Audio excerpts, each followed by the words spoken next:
The country certainly needs to be a lot more unified if it's going to survive. For Americans, the stakes are just very high.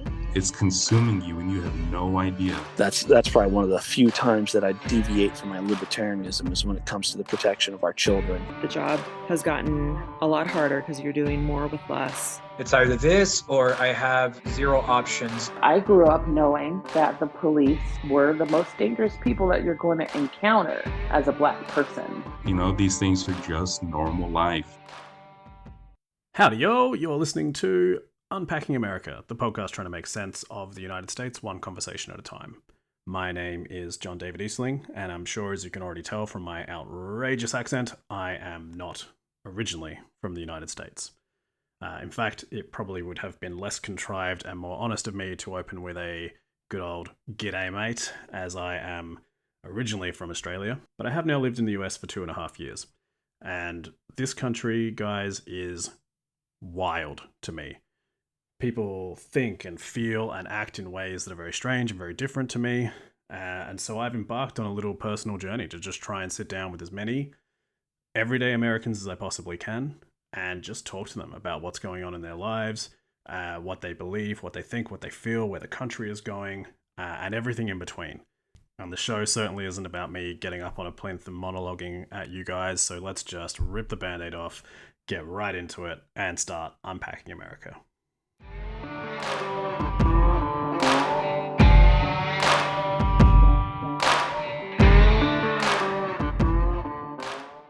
It doesn't seem crazy. You know, you understand, okay, well, there's shootings, there's obviously drug deals going on, there's gangbangers that are hanging out on the wherever, but it just doesn't seem weird because you don't really have much to compare it to, or at least I didn't.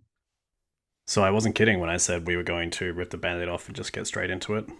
Today's story is a deeply personal one, and it's a story about Nick, who grew up in Texas, in the outer areas of Houston, who grew up surrounded by violence and by crime, who joined the military, and then found a way out of what was effectively a path that had been laid out before him. This episode is going to cover a lot of things. Some things are going to be distressing for some listeners. We do talk about gun violence. We do talk about life actively serving in the military.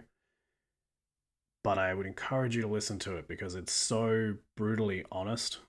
And Nick has such an incredible philosophy about adapting and striving for a better life despite adversity that I think almost every American should be listening to this story and will hopefully take something away from it.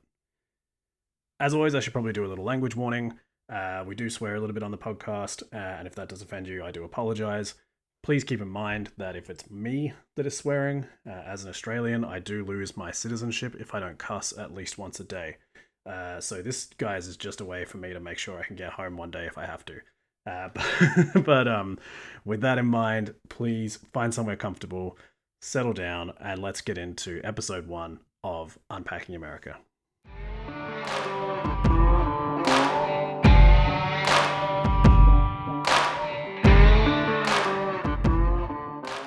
Nick, thank you so much for joining me on Unpacking America today. I'm really excited to have you on the show, and I can't wait to just get right into it. Thank you for having me. I look forward to our conversation. So you grew up in southern Texas, which is a part of the land I've only really traveled through very briefly. And while I've spoken to and met a lot of Texans along my journeys, I really don't know too much about the land itself. So please talk me through it. Yeah, sure. So I'm actually from Houston, Texas, the north side of Houston, Texas, to be a little bit more specific. And I grew up there late 80s, 90s as a child, all the way up until I was about 20 years old. And, you know, I enjoyed it. I thought it was a good time. There were some good values back then. Things have changed a lot, in my opinion. You know, we have family and all that really grew up out in the middle of the sticks, but we also have family that grew up inner city, which is where I was at. So I think in that part of Texas, you get a lot on both ends of the spectrum where you can be completely isolated, but you can also be entrenched in just this concrete jungle. So they made for an interesting childhood, but, you know, I had a great time in certain aspects growing up and learning that kind of part of the world and comparing it to the rest of the world as I've grown up. So in what ways has it changed since you grew up? Yeah, great question. So I've seen a change in the intensity in which people interact with each other in Houston. So, and this might be this childhood, everything is golden and delicious kind of thing, but it just didn't seem in the early 90s or so that people were so hostile towards each other. Sure, there were differences in political opinions, religious opinions, things like this, but people seemed to really be in sync with each other and understand, hey, we have these differences, but we can live alongside each other.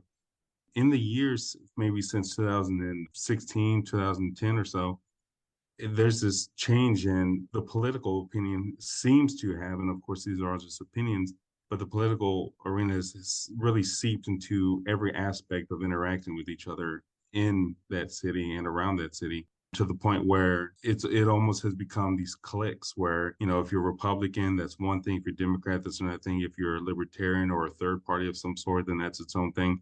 And that's sort of how you carry yourself. And there's been a real decrease, in my opinion, of course, in the, I don't know, the old Southern way, the expected kind of stereotypical Southern kind of blessing each other.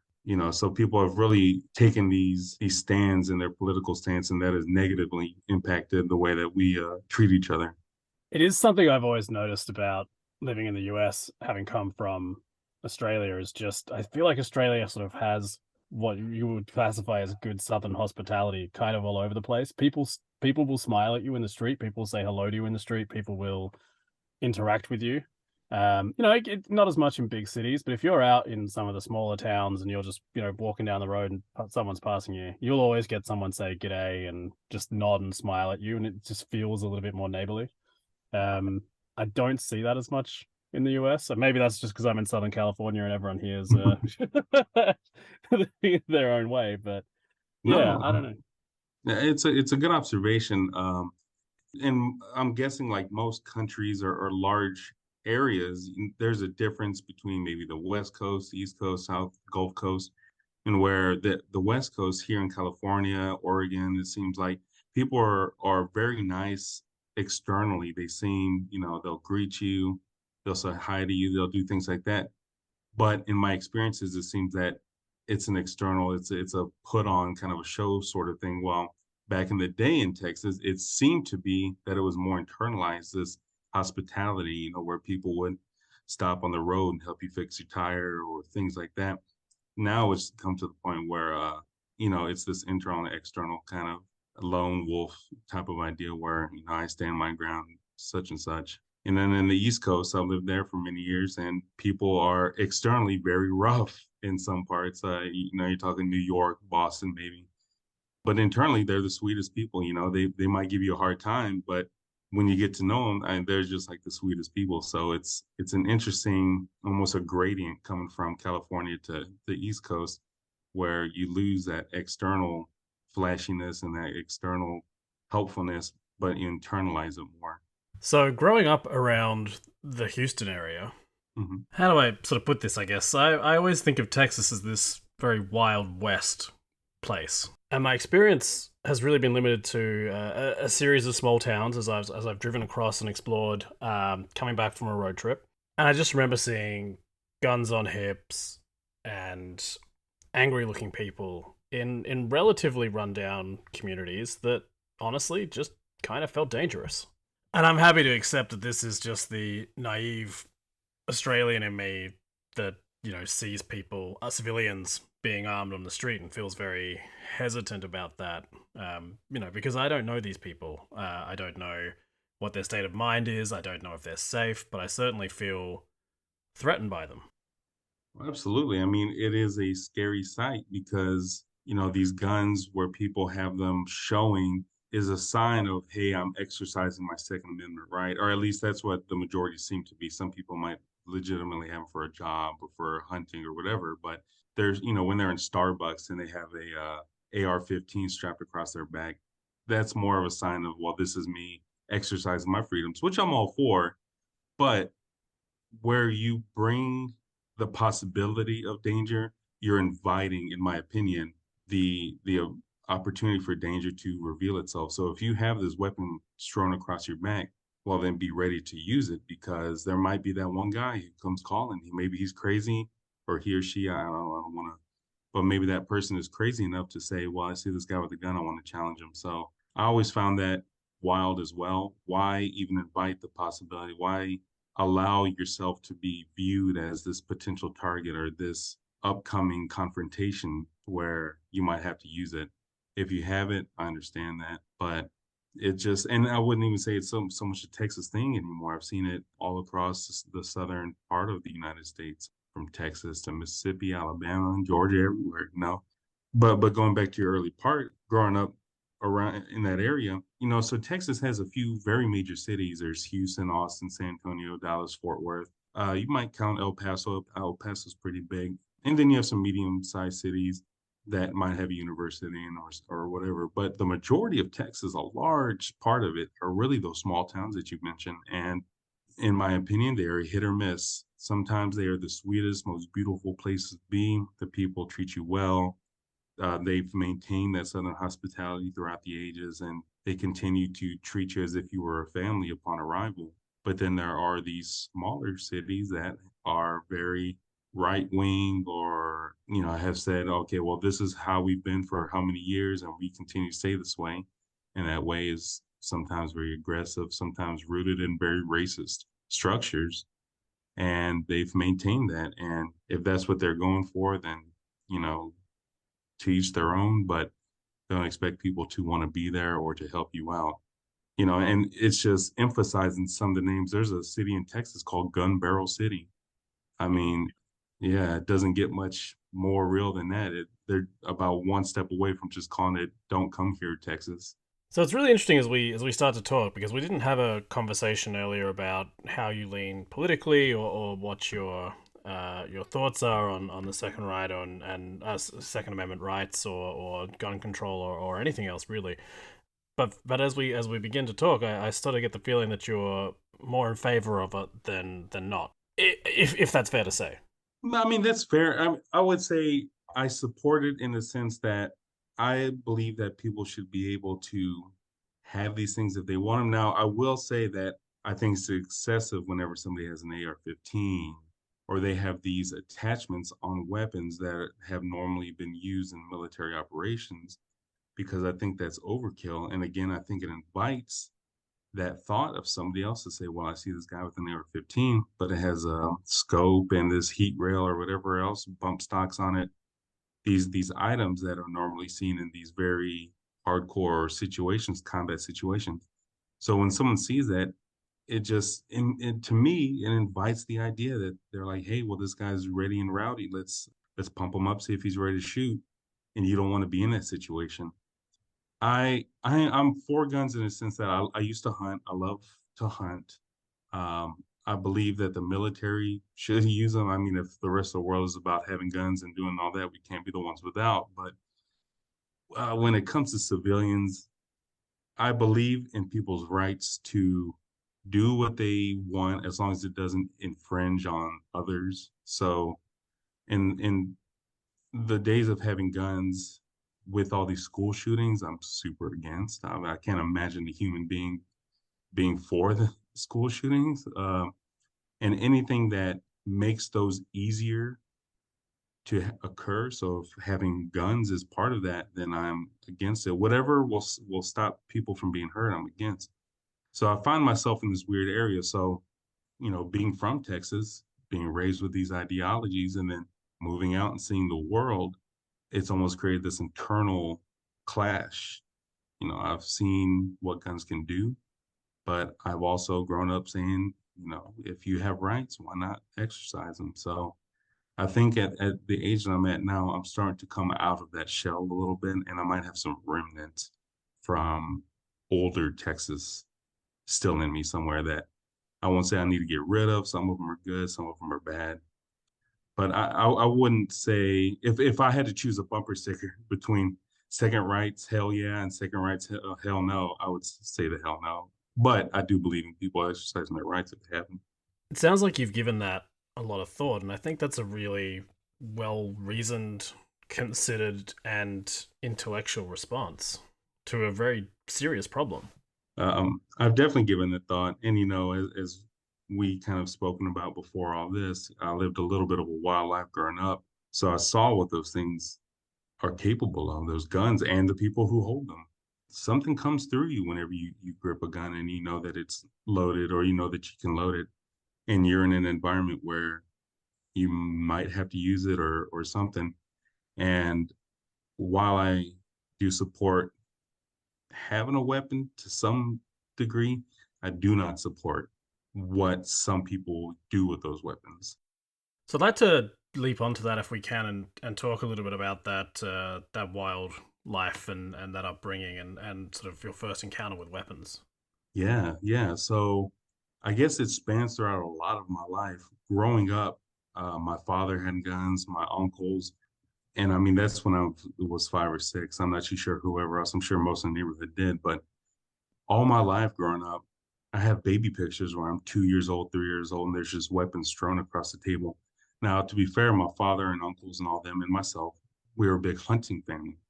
So I remember driving out into the middle of nowhere, Texas, East Texas, and every hunting season, we go deer hunting. So I've seen what they do in the process of hunting, hitting a deer or a hog or a rabbit or something with different types of weapons or different ammunition.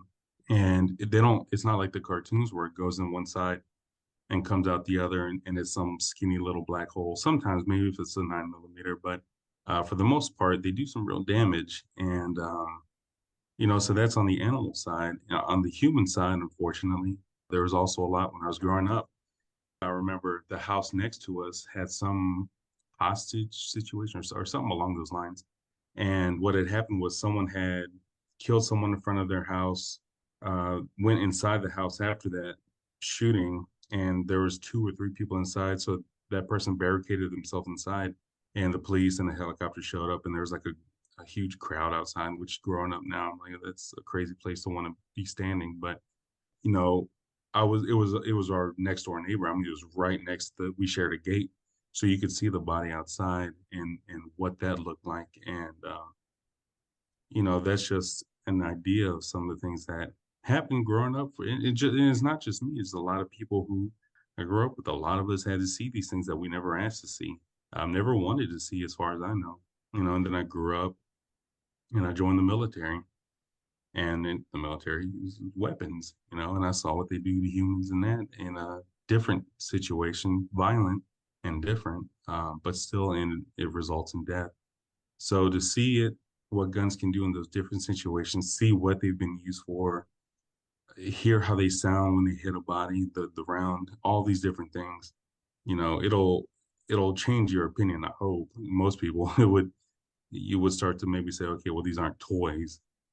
And yeah, that's really been my experiences to some degree. So I just want to just quickly fact check myself there. Am I correct that you just said you saw your neighbor's dead body when you were a child? Yeah, it wasn't somebody that we necessarily talked to a lot. So in my neighborhood, it was kind of a poor, kind of a violent neighborhood. So there were some neighbors you talked to, some that you didn't, and there were always new people in the neighborhood. Usually whether they were buying drugs or dropping something off or something like that. So the person that was on the ground, I didn't know him. I didn't even recognize them. So, but they were in front of the house of 2 people that I did know, who those people ended up being okay, to my knowledge. And how old were you when this happened? 8, 7 or 8, something like that. Yeah, because I remember the helicopters and everything going around outside, and my dad was outside. So I ran out to him, and he told me to just stay back. He didn't even tell me to go inside, which is an indication of just a much deeper, crazy acceptance of these things happening. But I remember not even being stoked, but just being in this weird sort of. So what happened was I ran out to see him. He told me, "Hey, don't go any closer to all this stuff." So I ran inside and I got a pink water pistol, like just like a little 50-cent water gun from wherever we had it from. And I was like, "Oh, I'll go." I don't know if I said I'll go save him or I'll go help or whatever, but I pretended to grab this gun so that I could go engage in whatever was going on in some way. And when I came back out and ran towards the fence, that's when I saw the body on the ground. It's interesting to me that even at a very young age, your first instinct was to go and grab a weapon. Yeah, good point. In these things, you don't realize how crazy they sound or how crazy they actually are until right now, where I'm in my mid 30s talking about something that happened 20 some odd years ago. And you're just like, wow. So I'm wondering, as we talk about what a difficult place this was to grow up, what I guess the impacts of that childhood and those surroundings were on you as you hit your formative years. Yeah. So, when you're in the moment, when you're growing up there and it's been that way since you started being conscious or whatever, it doesn't seem crazy. You understand, okay, well, there's shootings, there's obviously drug deals going on, there's gangbangers that are hanging out on the wherever, but it just doesn't seem weird because you don't really have much to compare it to, or at least I didn't. So coming home and hearing that, oh, such and such was in prison now or in jail at least, and or this person was shot or they did the shooting or whatever, or just hearing them ring out all night, it was never weird. And this is up until I was about 20. My whole life had been in these neighborhoods, and it wasn't until I had left Texas and went to areas that were not that I started to realize like it had more of an effect on me than I realized. My conversations with people would always go back to something violent or my humor. My humor was really dark. I would make jokes, and the punchline would be some kind of death or suicide or something, and people were like, "Oh, good God!" And it was hard to really crack that shell. I'm still trying to get out of it, honestly, but it really does something to you that you don't realize, or at least it did in my experiences. These things are just normal life. And when you remove yourself from it, you realize that it had this hold on you that you didn't even realize it was bringing you in. Oh, it's almost like this dark pit where you're getting sucked into it. It's consuming you and you have no idea. As we talk about this, I'm just starting to reflect on my own childhood, my upbringing, and thinking when was the first time I heard a gunshot. And I think it was, I think I'd left Australia. Oh, I mean, if I'm being, if I'm really thinking about it, I would have heard a gunfire at a military parade, Anzac Day, something similar, a gun salute or the like. But the first time I heard a gunshot where I genuinely had no idea where it was coming from, and I sort of was like, oh, what the hell was that? I was living in Sri Lanka, and it was in the middle of a civil war. So, there was some context. But I really remember waking up at about 3 a.m. and going like, oh, like something's kicking off, something dangerous is happening. Whereas it sounds like those sorts of noises were sort of commonplace for you as you grew up. oh yeah, Pretty much from absolutely. birth. So when you're growing up in an area that crime is just a normal part of life, as you put it, what does that do to your opportunities? Does that sort of suck you in? Do you become part of that world, or can you really pull yourself free? I mean, what happens to your options? I don't know what it does to everyone. I can tell you what it did to me and the friends around me and my brother. So in these areas, like I was kind of telling you earlier, it's not weird to hear, oh, this guy, he's banging whatever. Or and when I say banging, he's joined some kind of gang. Or this guy's in jail. He was locked up for the last 2 months. That's why you haven't heard from him because he was doing whatever. So your opportunities to you are plenty because it's all you've ever known. You think, okay, well, selling drugs is okay, or stealing cars and taking them to chop shops, that's okay. Or working with someone who is paying people under the table and it's for half as much as it's worth, that's okay. There's a lot of being taken advantage of in these neighborhoods.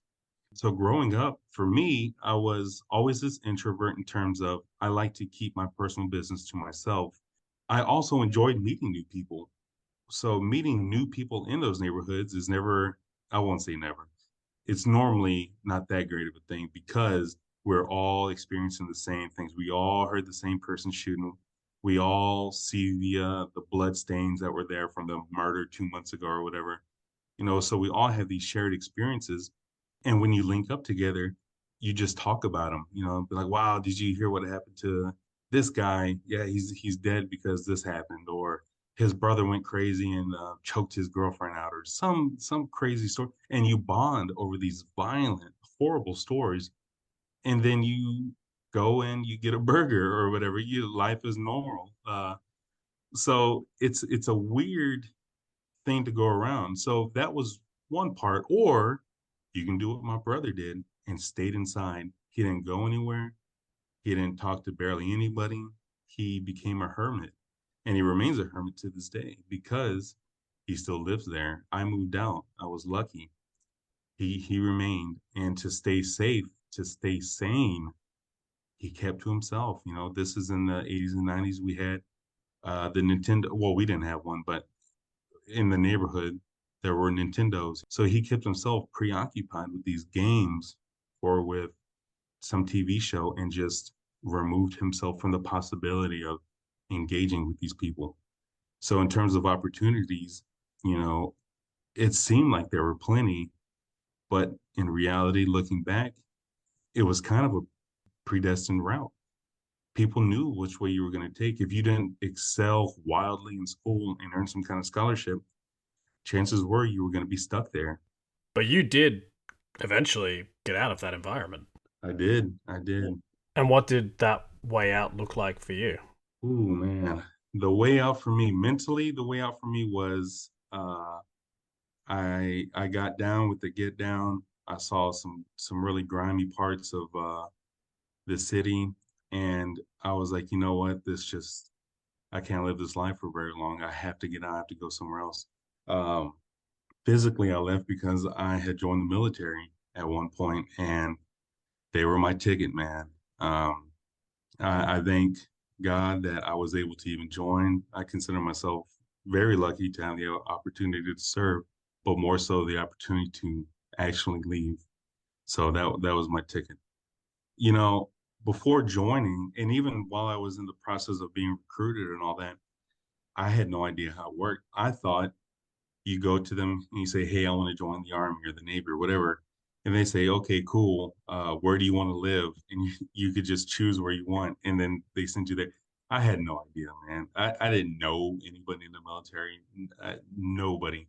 Do you think that's a common story for a lot of people when they sign up? It's more common than I expected. There were times, of course, the question comes up pretty common while you're in there. Oh, why did you join? Like, what made you want to join? And there are some guys who grew up just fine, and they're like, I love my country, or I have this real patriotic sense, or whatever it is, and kudos to them. A lot of them also were like, my dad was in the army, or navy, or whatever.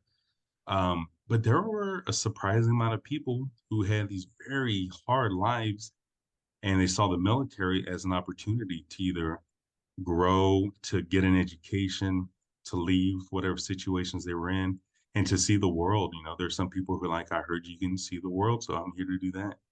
I knew guys who joined the military at some point in their life, they were addicted to like crack. I mean, very intense drugs, living on the streets, and cleaned up somehow. They did something along the lines of getting clean enough to join the military.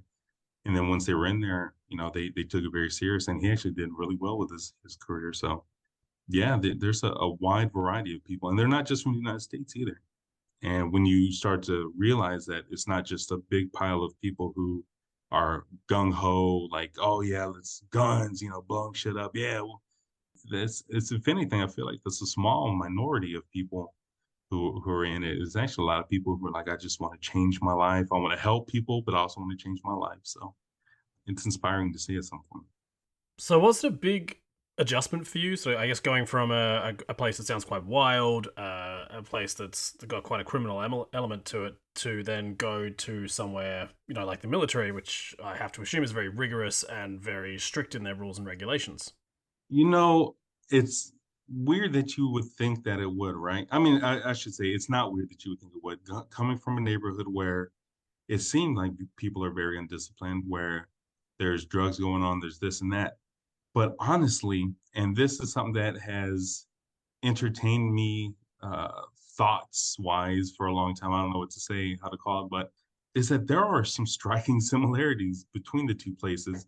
So for example, in the neighborhood, here in America, they call them hoods. I don't know if that's a universal term, but back in these hoods, there are regiments to things. There's, hey, you can't do certain things. Of course, one of them is like sex crimes. If you know a chomo on the streets, a chomo is like a child molester. Then I mean, it's on site. Like you take this job. Like there's these very regimented rules where there's serious consequences. Same thing in the military to some degree, maybe not the exact child thing, which I'm sure exists informally, but hey, you wake up at this time, you get your job done, do what you're supposed to do, and if you have to work 8 hours, cool. If you work 16 hours, cool too. Like you're gonna get it done either way. And the neighborhoods were a lot like that, man. People worked two jobs. Some people did work 16 hours a day just to have food on the table or have this and that. There's not a complete lifting of the veil and saying this is a completely different thing. There are a lot of striking similarities. One of them being just you're always busy and you're always watching your back. And that was my thing, man. I thought I had escaped this horrible place, which in some aspect I did. But then I went to this other, I don't know, I want to say a place, but it's really a way of life because you can go anywhere in the world and it's still kind of the same to some degree. But I joined and I was expecting my life to just skyrocket to a different direction. But really, what it did was I was almost able to mold some of my own experiences to a different purpose. And that purpose was to serve my country, I suppose, really serve the elite, I guess, the people who make the laws or whatever, and start the wars. But a lot of the things that I learned when I was in Texas translated somewhat well, learning to use a weapon. I already knew how to use a weapon. Watching your surroundings. I already watch my surroundings all the time. Doing things like that, I started to realize like I had already had some experience with a lot of these characteristics. I just had to remold them into a different, to serve a different purpose. So you were deployed to Afghanistan. Uh-huh. Did that change your relationship with the military? Once you're out of the barracks and out in the big wide world. Yeah. So I mean, the process of deployment was kind of cool for me. So whenever I deployed, I was with the Marine Corps, and I won't say the unit again out of respect for whoever Of course. was there. But so I was Navy, so I was a fresh fish in their eyes. Even though I had a little bit of rank on me already, and some of these guys were much newer. And what I did was I went something called individual augmentee. So it's called IA. And it's exactly what it sounds like. They take individuals from one branch and they stick them to another branch. And the idea behind it, from my understanding, was so that they can get familiarity with how things roll in a different branch, but also to, make the military as a whole more cohesive. And we had to take, it was like one or two cultural classes. So you sit down and they're like, okay, here's some of the food you can expect to see. Here's some of the traditions. Like one that they told us was you don't, when you're sitting down and if you have your legs straight out in front of you, don't let the bottom of your soles point towards anybody because that symbolizes them being beneath you, things like that. During deployment, yeah, it was a beast of a different nature, man. The majority of it was, it sounds kind of crazy, maybe, especially compared to what movies look like, but it's kind of boring. There'd be days at a time where nothing really pops off. So it's like 90% kind of just training, getting ready if something happens, doing your patrols, doing whatever. But that 10% that does kick off, it kicks off, man. It gets down and, you kind of just, your training kicks in and you do what you're supposed to and you come home at the end of the day, hopefully, most times you do. So, and then coming back home for me, well, it was weird. You talk with a psychologist, they talk to you, you're like, yeah, nothing's wrong with me. And then later on, like it was some kind of delayed experience or something, but like 4 months, 5 months later, I started to be like, oh, I'm having kind of nightmares or I'm having this and that. So those are my experiences generally with that. So I think that's a good time to start to talk about the experience of coming home and becoming a veteran in the US.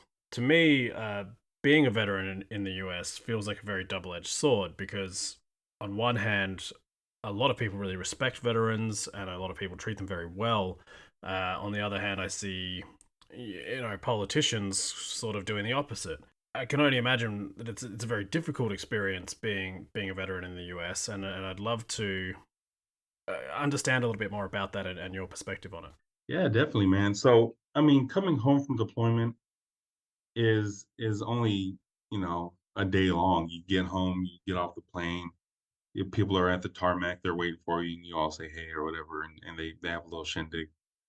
But the process of being home is different, I suppose. So as a veteran, a veteran is kind of a term for when you leave the military. As a veteran, I would think you have pretty good insight, man. I do say that they are respected in certain circles. Of course, there are some groups in the United States that hate veterans, man. And I think, I don't think there's anything new. I think even since Vietnam and probably before that, there were groups that were like, wow, military are evil or monsters or this and that. But being a veteran, yeah, the resources, I would say that some of the resources are outstanding. Some of the job help, like there's something called voc rehab. So it's called vocational rehabilitation, and they help you get a job. And if you don't have the skills for that job, they'll help you build those skills, which is like awesome, right? I mean, that's a good thing. But then some things I have my own gripes with, and I think they're more commonly, more people have gripes than don't, like mental health. As a veteran myself, and then a lot of my friends obviously are veterans, and then people who I run into just in the VA hospital. They say all day and night, oh, we take care of our vets, we do this and we do that. But sometimes, man, if I have like my stomach hurts, right? Let's say I think, oh man, I might have something wrong with my gut. I'll make an appointment. They're like, all right, we'll see you in 6 months. And it's just like, good Lord, man. Like I have to go to the hospital if I want to be seen anytime soon. Like I just have to go to urgent care or emergency room. I don't know about this nowadays, but whenever I had exited, transitioned from being military to a civilian, the process of being applying for disability was outrageous. You get out and you say, "Hey, since I've been in, I am deaf, or I have nightmares, or I have this and that." Things that can come about while you're serving, and the military will pay you forever, and they'll give you treatment forever. If they say, "Okay, you know what? We do think that because of your job or while you were in the military, we exacerbated some kind of symptom, and as a result, now you have impairment in some kind of form, whether it's physical, mental health." And they'll say, essentially, they'll say, "Oh, my bad. Here's $500 a month, or here's 3,000." I think some people, if you're 100%, get like three cheese. But that the process of saying, "Hey, my back, it hurts. You guys, you maybe deploy 6 times or whatever some people do. I think you owe me." And they say, "You know what? Let's look into it." That process can take 2 years, but for an extended period, these people have to live in pain and have to fill out all this paperwork and then go to appointments and do this and do that, all the while not really having those resources.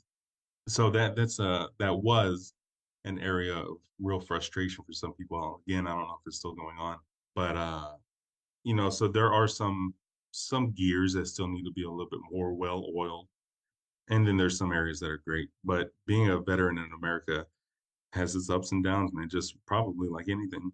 Some people appreciate it. Some people will hire us because of it, or prefer us over some others. And then some of us will get hated on, and we'll have nightmares, and we'll commit suicide, unfortunately. Things like that. So there's some real downfalls. I don't know if you call that downfall, but there's some real negatives to I mean, yeah, I'd call suicide a downfall, but that might just be me. Um, it. I mean, I'm trying to think of a job. A lot of jobs have a high amount of stress attached to them. I've worked a few jobs that have been very stressful, but I think that pales in comparison to the stress of being shot at, or having friends and comrades being shot and killed around you. It's a very different level of stress that I don't think a lot of people can relate to. Yeah. And to me, that seems like that's where the real challenge is how these people rehabilitate themselves into a world that other people just don't really understand their experiences. Oh, absolutely, man. And, you know, just throughout the years, I've come to realize that period, so a deployment, and I've done other deployments too that were more just like regular Navy deployments. You're on a ship, you're doing your thing.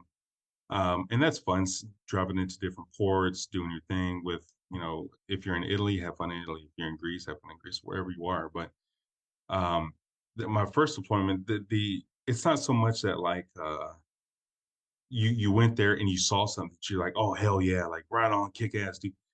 And of course, these are all just opinions, but I think it's more of this peak of excitement in your life.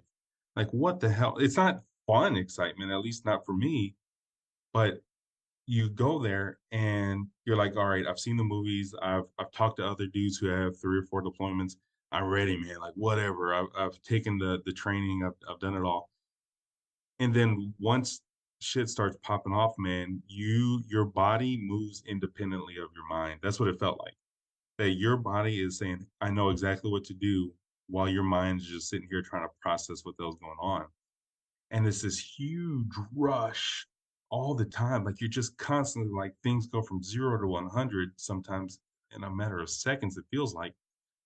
So there's this huge stuff for some people back in the day, whenever I was deploying, some of them were doing like 14-month periods, like the army, they were doing like 14-month deployments to these areas, which is, I mean, on the level of like cruel and unusual punishment. So there's this huge period of life where your excitement is at its top. I mean, what more exciting thing, what more danger than possibly losing your life while possibly having to take other lives or whatever your job is over there. There's a bunch of different jobs. And then you come home and there's none of that. There's no, waking up at 0 1 because the rocket little announcement lady on the speaker saying there's an incoming rocket. None of that. You're just home and you wake up and then you turn on the TV, just like regular life things. And at first you're just like, all right, I get it. This is regular life. I'm back home. I feel like whenever you're at a concert and the music is real loud and you leave the concert, it's almost like you can't hear. It's that, but psychologically, like you were just in this incredibly exciting spot. And now you're at a place where it's almost dull. So some guys that I knew wanted to go back because whether they knew it or not, I think that they craved that excitement, that rush, that camaraderie that comes with all of us together doing this one thing. And it's crazy as hell, but we're all doing it together. There's things there that you just, I don't know if you can find anywhere else. I'm sure maybe police stuff, or firefighter probably, but yeah, I think that is, plays into some of the psychological problems, but also plays in some why people do 20 years, 30 years in the military and have all these deployments, have these badges, these ribbons that say, hey, look how many times I've deployed to Iraq or Afghanistan or whatever new war we start. Yeah. That analogy of going to a really loud concert and leaving and feeling like you're going deaf as a way of explaining the level of excitement you were feeling and then crashing back into normal civilian life, I think is really powerful. Oh, thank you. And that makes me, I guess, think about what sort of situations veterans might find themselves in where that adrenaline can come back in a really intense and possibly negative way. And I guess we're talking about PTSD in that case. Does it become really difficult for veterans to integrate themselves back into what I guess we would call a normal job or to find meaningful work again? That's a good question. I don't think that there's necessarily any barriers up. I think that it's more that we spend all this time training, doing a very specific job. So, I mean, people have this idea, of course, military shooting, right? You run and gun and things like that. But there are 10,000 different jobs. I don't know if that's literally the number, but there's a wide amount of jobs. You can do anything from the running and gunning kind of rifleman 0311 for the Marine Corps, or there's aviation machinist mates, or there's supply guy, so there's all these different jobs. Some of them translate really well for veterans into a civilian life. I mean, if you're doing supply and logistics and then you get out and you go work for, I don't know, I'm guessing probably like FedEx or UPS or someone, but you have this experience moving tens of millions of dollars of stuff around, that's under your watch and your name assigned for it. And then you go into the civilian world, yeah, I'm sure that could translate real well. But think of some of these guys. So my job wasn't running and gunning. That wasn't my job. But think about the guys who that is their job. They train every day. I mean, these are hardcore dudes.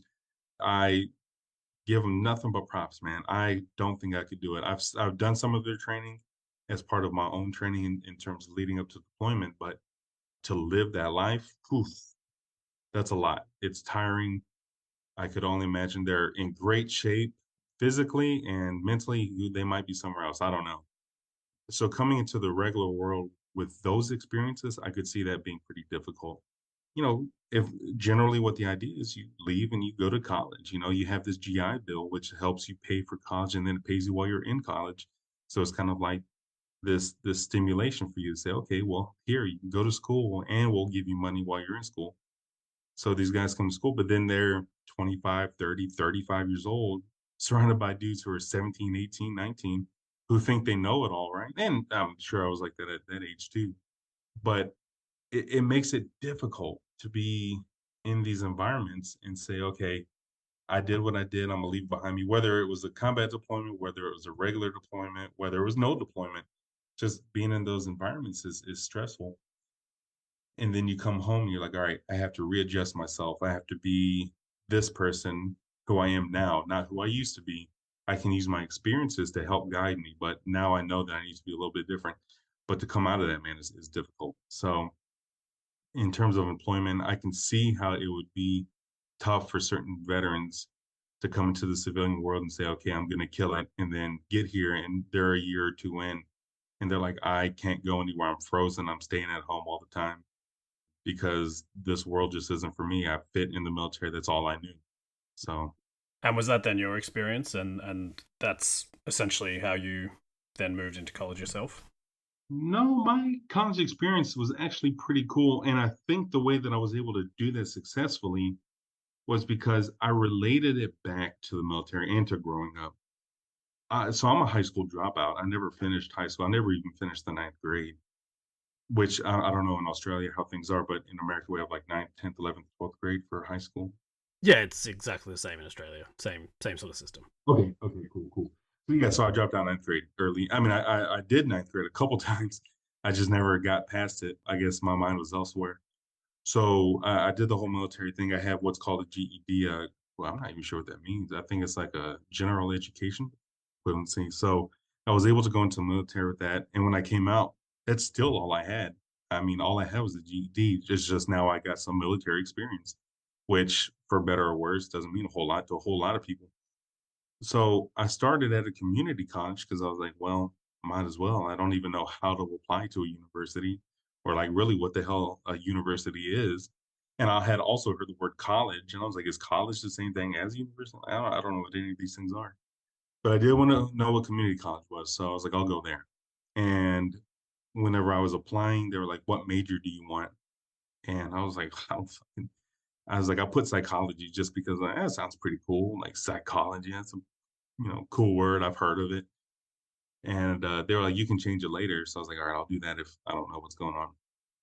And I think why I was successful in college is because when I was taking these psychology courses, and they were very basic, saying, all right, well, what is psychology? What is the mind? What is the brain really? I was able to say, oh, okay. I mean, I've experienced some anxiety, some stress, some anger, some frustration. And there's these constructs, these psychological constructs to describe what anger is, or maybe when these things are exaggerated traits and they become, you know, issues like these diagnosable, like if you have trauma, you experience certain things, they might diagnose you with post-traumatic stress disorder, PTSD.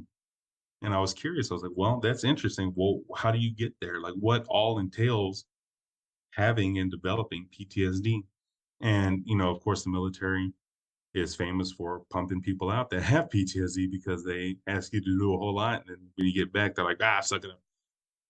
So I was curious, like, well, how many of the guys that I know that came back that were, kind of wild off the chains, how many of them were dealing with this PTSD, or how many of them had PTSD and weren't showing behavior issues? So that's, I think, why I was successful because I was able to say, well, I'm curious in how these things relate to the people that I've seen. They're not just some kind of word on a book. I've seen what happens when a guy comes back home and he's like, I just can't fit into the world, and then takes his own life. And it's just like, wow, and then they start getting even deeper to adolescent trauma and stuff like that, and seeing things growing up. And I was like, wow, I remember seeing things growing up. Am I kind of weird? Like how many of these things is wrong with me? So that's kind of where I just took off from. It sounds as though you were able to use the trauma and the difficulty you experienced early in your life to find the relevancy for an education later on. Yeah, and it's one of those things in the moment when I was first starting college that I didn't think about that way. I thought about a lot of those experiences as a curse, where it's like, why did that was really the question, why me when I was growing up? Why the hell am I the one that sees that body? Or why am I watching my back everywhere I go? Why this, why that? And then I went to college and I found out it's not just me, they have these things because other people have been experiencing these things. A lot of people, I say a lot of these people from neighborhoods like mine or from the military or whatever, they're all watching their back, and those exaggerated things lead to increased whatever stress and heart rate and diabetes, and all these things. There's something called ACEs, adverse childhood experiences. It was created to measure how many kind of horrible things, I don't say how many, but how many of these 10 items has a child experienced. And the more items you have, the higher rates of like diabetes you have and high blood pressure and heart issues. So, when I started actually digging into these things and learning, and my professors were talking about these things, I fell in love with it because I was able to explain to myself, at least, why I hated being in rooms that had five or more people in it, or why when I go to sleep, I just think about all these horrible, sometimes I'll have these images in my head. They're just gruesome, horrible things that I've seen or heard about even. And it made me realize that I'm not so weird and I'm not some horrible person for doing what I've done or whatever the case is, but rather you're a product of a lot of the environment that you are living in. And that can be good, that can be bad, it can be normal, it can be whatever. But a lot of times you're a product of that environment. And it filled me with both relief and frustration because it's like, well, if we know that these things are going on, why are I grew up in the hood. I never saw a psychologist or a counselor. I didn't even hear about these things. So it's like, why didn't I? Why weren't they in the I was right in the middle of the hood. They could have found me easy. All they have to go to where the shooting is and just go at the 2 mile range from there. So that's what led me down the path of academia and being interested in these kind of topics. So, what advice would you give to someone who, right now, who's growing up in the same sort of situation you grew up in, who isn't aware of the sorts of things you're aware of now? That is a golden question, man. I could write encyclopedia series on what advice I'd give 'em. But one thing, if I could go back to my younger self and say, Nick, what was going on? Like, here's how things can play different. I would say that you're not a bad kid. You might have done bad things, sure. You're not bad because you've done these things. You were expected to do these things in some sense because what else do they have laid out for you? They don't give you, hey, here's college, here's this, and here's that. No, all they ever say is, you know, there's a new Burger King hiring. Go get a job there, man. I heard that they're paying, 5.45 an hour, which back in the day that was a little bit above minimum wage for me. But I would tell these kids, look, man, you have all the ability. You have what it takes.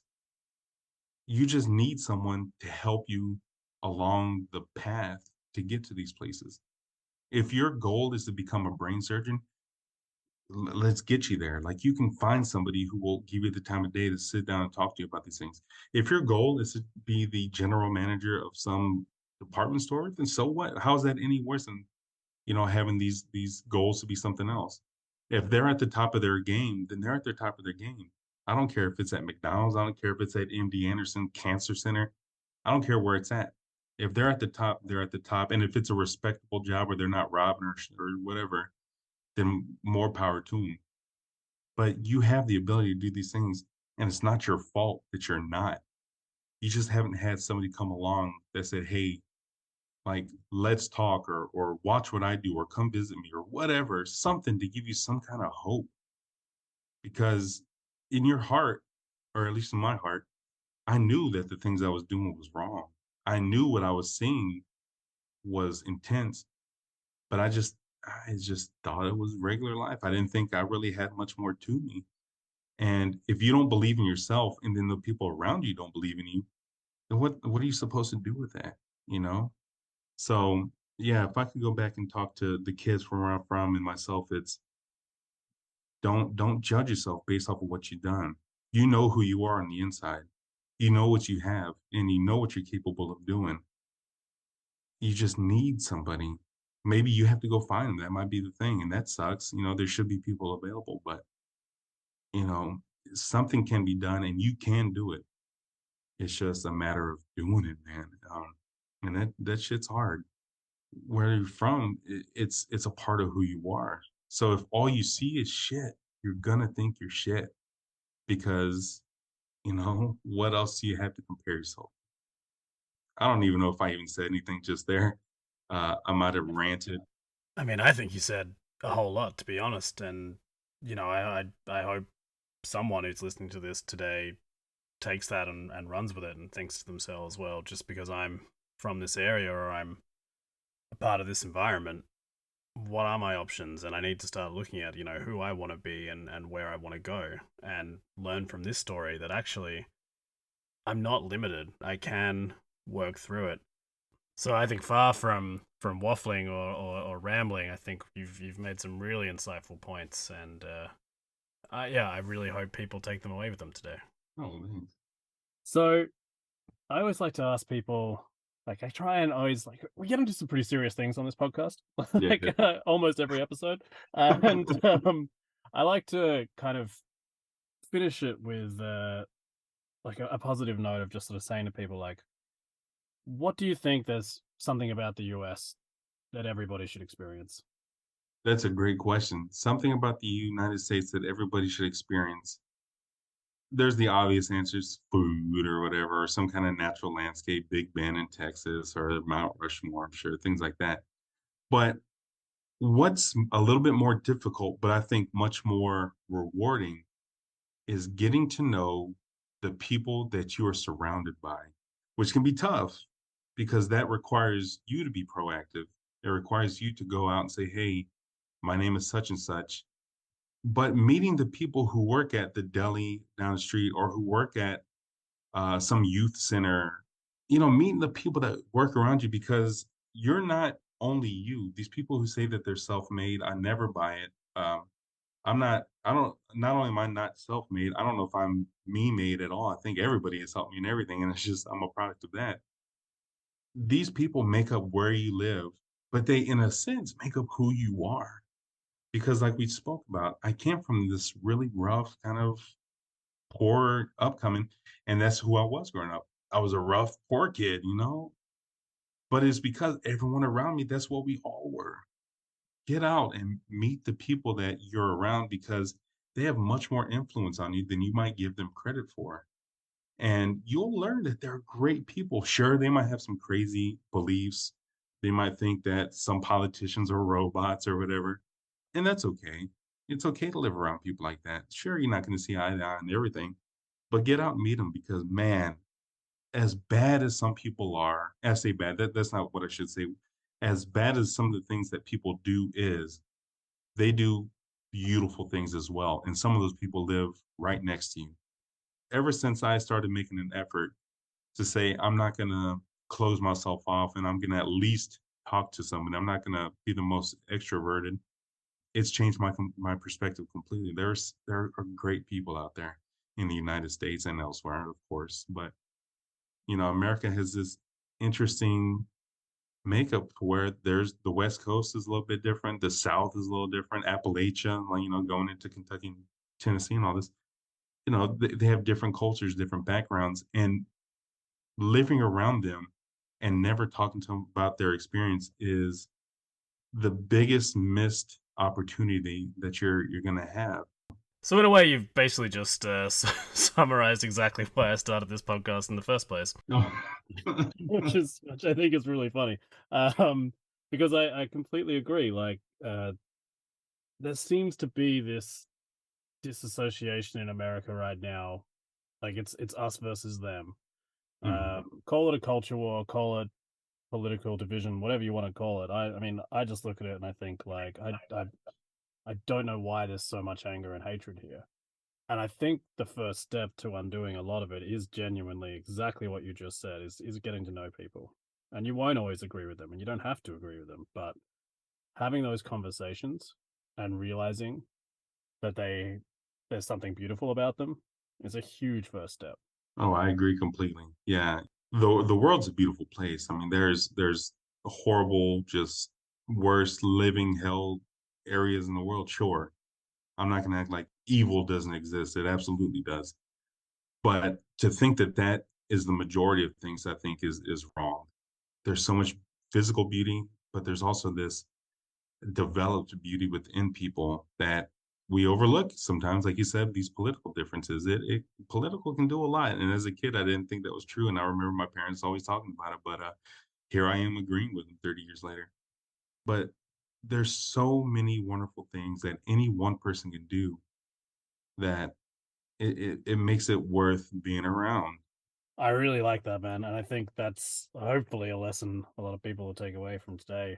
Is just it doesn't matter where you come from and what your upbringing is. There's always the ability to change your perspective and to experience more, and it usually comes through either changing your environment or changing your social circle, even just slightly, and seeing things through a different point of view. Oh, definitely. I fully agree with you. Well, Nick, thank you so much. I think that's our time, and we'll leave it there. But there's so much to get into there, and I know we could probably talk for days about a whole lot more. But thank you so much for your time and for sharing that story. Yeah, thank you for having me. It's been a pleasure.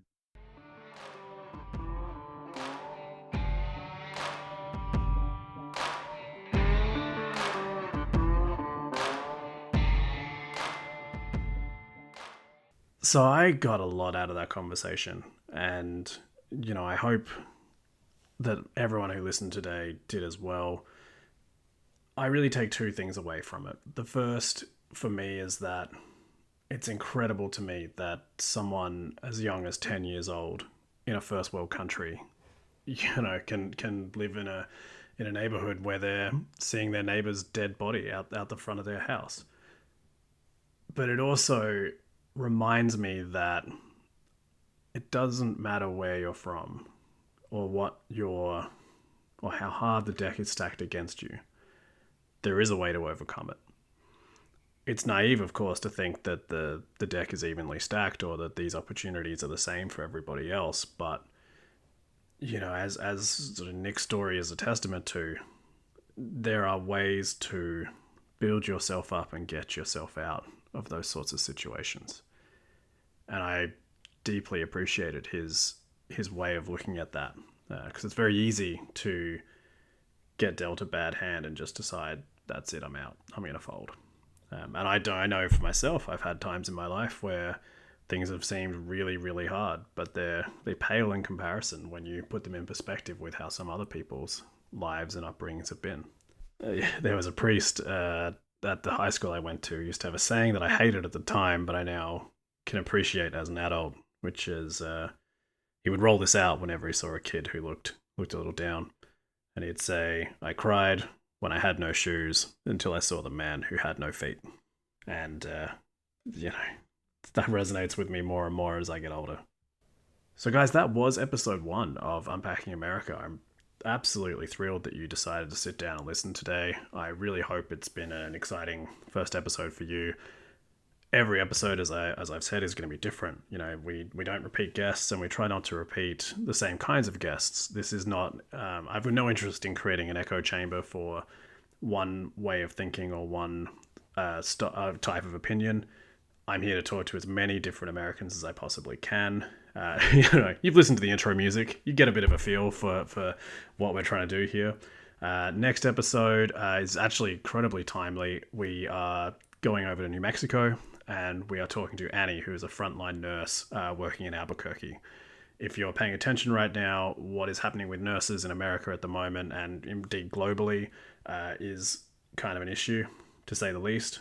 There is a nursing crisis in the United States of America, and it's been really interesting to sit down with someone and hear a a perspective from, someone who's actually going through it professionally and experiencing it from the front lines. Before I sign out for today, this episode contains original music from Christian Leo, and our designs and our logos were created by the wonderful Kayla at createwithkayla.com. And with that said, guys, until next time, stay safe out there. I have been John David Easterling. Thank you very much for listening, and I look forward to continuing to unpack America with you, one conversation at a time.